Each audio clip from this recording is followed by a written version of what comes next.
안녕하세요. 서울여자대학교 식품공학과의 노봉수 교수입니다. 오늘 이 시간에는 우리 음식과 건강에 대한 얘기를 나눠볼까 합니다.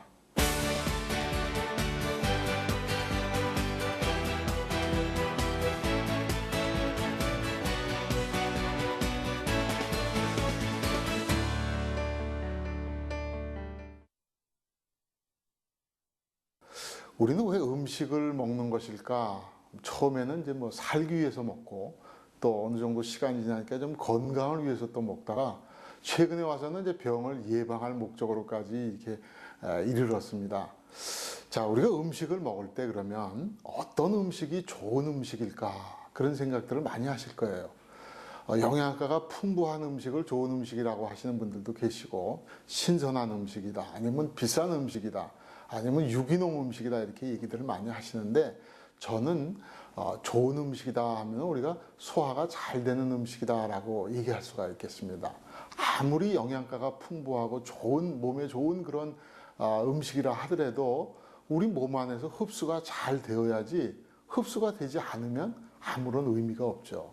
물론 이제 사람들마다 개인 간의 체질이 있고 또 환경이 다르기 때문에 흡수가 잘 되는 음식이다라고 하는 거가 모든 사람에게 다 적용된다고 볼 수는 없겠지만은, 그래도 각자에게 소화가 잘 되는 음식이 좋은 음식이다, 이렇게 얘기를 할 수가 있겠습니다.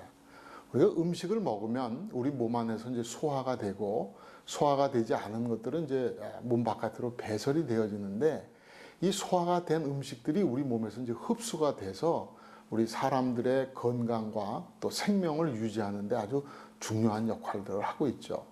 그런데 이것이 제대로 이루어지지가 않는다고 하면 소화기 계통에서 어떤 질병이 생길 수가 있고, 또 소화가 잘 안 된 그런 물질들은 우리 몸 안에서 이물질로 착각을 해가지고 알러지와 같은 이런 증세들이 나타나기도 합니다. 전체적으로 보면 우리 몸 안에 영양 성분이 제대로 흡수가 안 된다고 하면은 건강이 악화가 되어질 수 있는 여지가 있습니다. 그래서 몸의 기초가 이제 흔들리게 되는 거죠. 그래서 소화가 잘 되는 음식이 가장 좋은 음식이다, 이렇게 얘기할 수가 있겠습니다.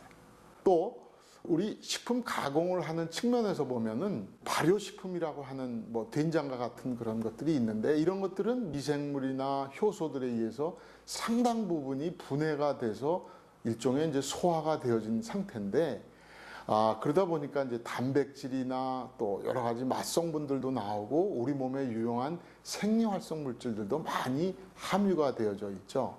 이 된장이라고 하는 거가 소화가 잘 되는 이유는 이 발효 과정 중에서 효소나 미생물이 이 원료를 이미 다 분해를 해서 일종의 조리하기 전에 이미 소화가 잘 된 상태로 만들었다고 볼 수가 있겠습니다.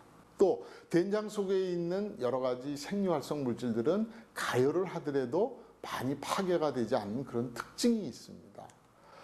우리가 이제 콩 같은 경우를 예를 들어보면 아무리 좋은 영양 성분을 갖고 있다 하더라도 약 한 40% 정도밖에는 우리 몸에서 이용을 못해요. 그런데 발효를 해서 간장이나 된장을 만들게 되면 95%까지 흡수가 돼서 이용이 되고 있습니다. 우리가 전 세계적으로 보면은 장수하는 마을마다 특징이 있는데, 그 지역에 나는 특산물들을 이용한 발효식품들을 먹고 있답니다. 그렇기 때문에 발효식품이다라고 하면 우선 우리가 좋은 식품 중에 하나다라고 볼 수가 있죠. 또 다른 것으로 우리가 좀 관심을 가져야 될 것이 이제 신선한 과일과 채소가 되겠는데, 여기에는 다양한 생리활성 물질이 상당히 풍부하게 많이 들어 있습니다. 그래서 비타민이나 무기질, 또 파이토케미칼이나 안토시아닌, 플라보노이드와 같은 항산화 물질이 들어있어서 우리 몸이 점점점 나이가 들어가면서 이제 늙어가는 이런 현상들을 억제시켜주는 아주 좋은 역할들을 하고 있습니다. 또 두 번째로는 여기에 소화에 도움을 주는 효소들이 함유가 되어 있습니다.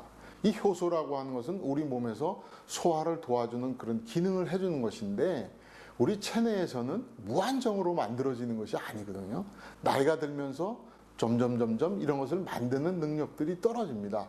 그런데 과일이나 채소 속에는 우리 몸에 부족할 수 있는 효소들이 제공이 되어질 수가 있으니까 우리가 과일이나 채소를 평소에 좀 많이 먹어야 되겠죠. 아마 여러분들 음식점에 가서 고기를 드시고 난 다음에 배라든가 키위라든가 또 어떤 데서는 파인애플이나 무화과 같은 이런 과일들이 나오는데 한결같이 이런 과일들 속에는 단백질을 분해하는 효소가 함유가 되어 있습니다. 그러니까 우리가 고기를 먹고 난 다음에 잘 소화가 되어지는 것들을 도와주는 역할들을 이런 과일, 채소 속에 있는 효소들이 해주고 있죠. 세 번째로 과일과 채소 속에는 식이섬유가 상당히 풍부합니다. 우리 몸에 해가 되는 유해 물질들이 이제 들어올 수가 있죠. 우리도 모르는 사이에 우리가 먹게 되는데 이런 물질들이 우리 몸 바깥으로 빨리 빠져나가는 것이 상당히 중요한데 이런 것을 도와주는 디톡스 작용을 하는 것이 바로 식이섬유가 되겠습니다. 그래서 우리가 영양소도 공급을 받고 효소를 제공을 받으면서 또 식이섬유를 통해서 우리 몸에 유해한 물질들을 몸 바깥으로 빼내기 때문에 우리가 과일과 채소들을 평소에 좀 많이 드셔야 되겠습니다. 그런데 발효식품이면서도 또 채소인 식품이 있습니다. 이 두 가지를 겸비한 것이 바로 김치가 되겠습니다. 이 외국인들조차도 우리 김치가 건강면에서나 영양면에서 상당히 우수하다라는 것을 인정을 해주는 아주 특별한 식품이 바로 김치가 되겠습니다. 농촌진흥청에서 연구한 결과에 따르면 우리가 김치를 만들 때 사용되는 여러 가지 부재료들이 있죠. 뭐 마늘이나 생강, 또 쪽파라든가 고춧가루 이런 원료들 그 자체만으로도 우리 위암 세포를 억제시켜주는 항암 효과가 있다라는 사실이 발표가 된 바가 있고 이런 부재료와 배추를 같이 혼합을 해서 우리가 김치로 이제 발효를 시키게 되는데 이 발효를 시키면 항암 효과가 50% 이상이 생기게 됩니다.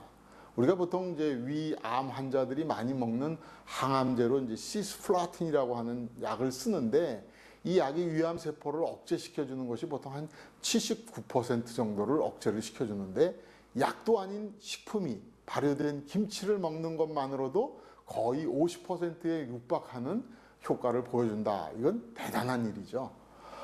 근데 우리가 보통 이제 항암제라고 하는 것이 암세포의 성장을 억제시켜주는 그런 효과도 있지만 또 하나 정상적인 세포의 기능도 억제를 시켜준다는 거죠. 때문에 치료를 받는 동안에 건강한 사람들이 항암 치료를 받고 나면 초췌해지고 머리도 빠지고 건강하지 못해서 힘에 겨워가지고 하는 모습들을 우리가 보는 경우들이 있습니다. 이처럼 항암제를 복용한다는 것은 또 하나의 이익을 위해서 우리가 많은 부분을 포기를 해야 되는 겁니다. 이런 면에서 볼 적에 김치를 먹는다는 것은 일반적인 식사를 통해서 아무런 부작용이 없는 항암 효과를 가져온다는 면에서 얼마나 다행스러운 일인지 모르겠습니다. 아마 전 세계적으로 어떤 약 중에서 부작용이 없는 약들은 아마 몇 개 없습니다. 이렇게 김치의 우수성이 세계인들에게 자랑할 만한 그런 김치가 또 하나 중요한 것은 요구르트에 많이 들어있는 젖산균이 잘 익은 김치의 경우는 1000배나 많이 숫자의 그 젖산균을 함유하고 있다는 거죠. 이 젖산균이라는 것은 pH를 낮춰줘 가지고 우리 몸의 대장에 유해한 균들, 식중독이나 병원균과 같은 유해한 균들이 잘 자라지 못하는 그런 환경을 만들고 우리 몸에 유용한 균들, 비피더스균과 같은 균들은 잘 자랄 수 있게 해주는 정장작용의 효과를 가져오고 있습니다. 그러니까 우리가 평소에 김치와 김치 국물을 좀 먹고 있다고 하면 구태여 요구르트를 안 먹어도 될 정도죠. 김치는 이처럼 항암 효과는 물론 젖산과 같은 그 유기산이 상당히 풍부하기 때문에 이제 장내 정장작용을 도와주고 또 신진대사를 촉진시켜주기 때문에 노화가 예방이 됩니다. 또 혈압 강화는 물론 콜레스테롤 수치도 낮춰주는 그런 효과가 있어서 인체에 아주 유용한 그런 최고급 영양식품이다라고 할 수가 있겠습니다.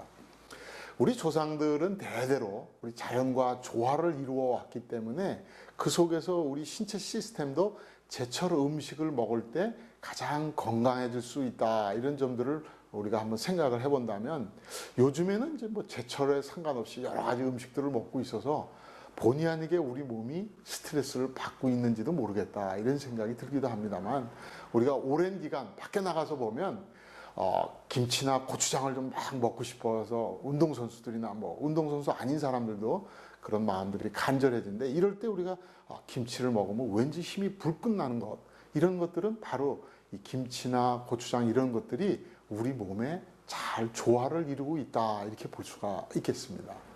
계절에 출시되는 음식을 먹는 것, 그런 것들이 상당히 중요한 것들은 우리 몸의 조화뿐만이 아니라 음식을 만들어서 또는 재료를 이동시키는 거리가 짧기 때문에 신선한 것이 유지가 되고, 또 품질 변화를 유지하기 위해서 어떤 약품 처리를 하지 않기 때문에 상당히 바람직하다고 우리가 볼 수가 있습니다. 우리나라의 그 전통적인 이 밥상이 서구 여러 나라 사람들에 비해서 이제 상당히 우수하다, 이런 장점을 많이 얘기를 하고 있는데, 영양학적으로 봤을 때 아주 이상적인 밥상이라고 볼 수가 있는 것은, 이 발효식품인 김치는 거의 뭐 필수적으로 우리가 먹고 있고요. 또 여기에 이제 된장, 고추장, 간장 이런 발효를 시킨 것들을 또 같이 먹다 보니까 소화가 잘 되는 그런 식품들이죠. 또 각종 영양소들이 풍부한 채소나 나물들이 이제 반찬으로 또 곁들여지고, 이런 반찬들을 만드는 조리 과정 중에서 지나친 열을 가하지 않고 찌거나 삶거나 해서 100도씨 아래에서 조리를 하다 보니까 유해 물질이 생성되지 않는 그런 방법들을 우리가 선택을 하고 있습니다.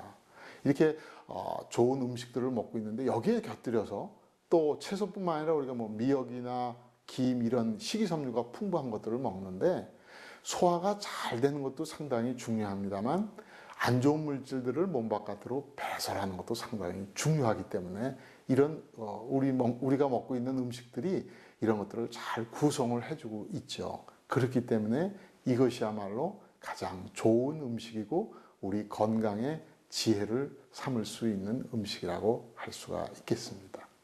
지금까지 좋은 음식이 어떤 음식인지, 또 그런 음식들이 우리 건강에 미치는 영향에 대해서 알아봤습니다. 음식을 드실 적에 이런 점들을 좀 유념하셔서 건강한 생활을 하시기 바랍니다. 감사합니다.